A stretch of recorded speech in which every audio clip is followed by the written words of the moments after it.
took out her mohawk.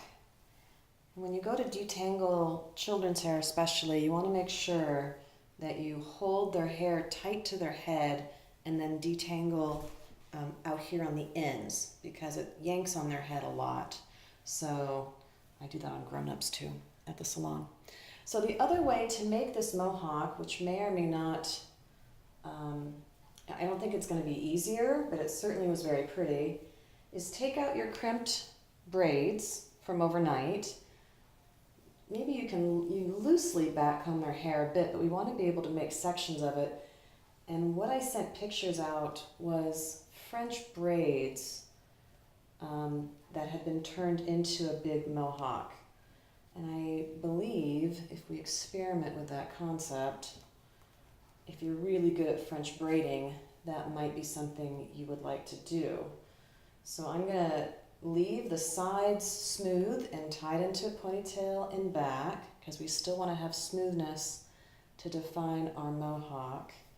And I'm going to just make a loose French braid starting in the very front, working all the way down to the back of the hair. This doesn't have to be tight because we're going to go back and yank on it to make those big beautiful shapes that you can see in those pictures that I sent out. And since I did not watch those artists demonstrate this, we're kind of guessing as to how they did it. But there are a lot of YouTube videos, a lot of fun ones, on how to make interesting big fat fairy tale beautiful braids. And I think the secret to all of them is that they really crimp and prep that hair into having a lot of volume. So here we've got our braid. It's pretty loose, and all I'm going to do is start pulling on it to see if I can get it to be bigger and more interesting without actually deconstructing the whole thing. So I'm pulling out bits of the hair to see how big I can get them.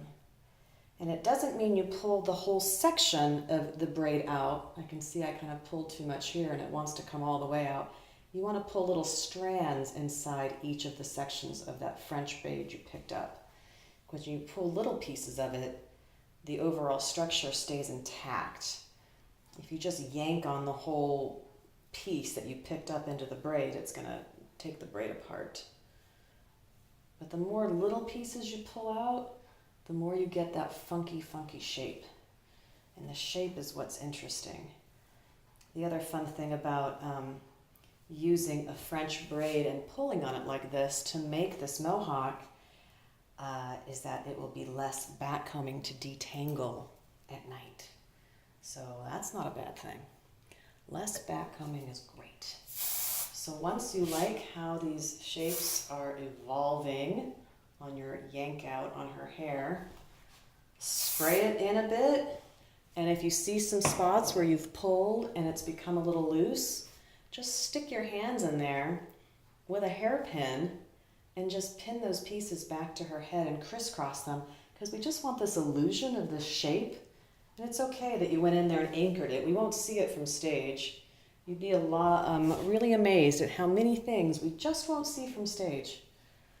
Some people in certain stage situations will fight about not seeing hairpins, but you're not going to see them from the audience. So really, unless you use some sequined hairpins, no one's going to complain about hairpins just stuck here to get this piece of hair behind her ear to sit flat.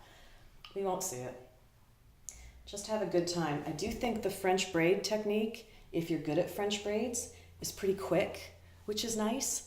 The ponytails, if you're going to do the ponytails, I would recommend looking at Target for, sometimes they have bags of those clear itty bitty ponytail holders, and use those and make small ponytails along the top of her head, and then you could just cut them out at the end of the night when you're done. That would save you some time, because we don't have time at 10 o'clock at night to be playing with a lot of this crazy hair we just made, because we want kids to get to bed.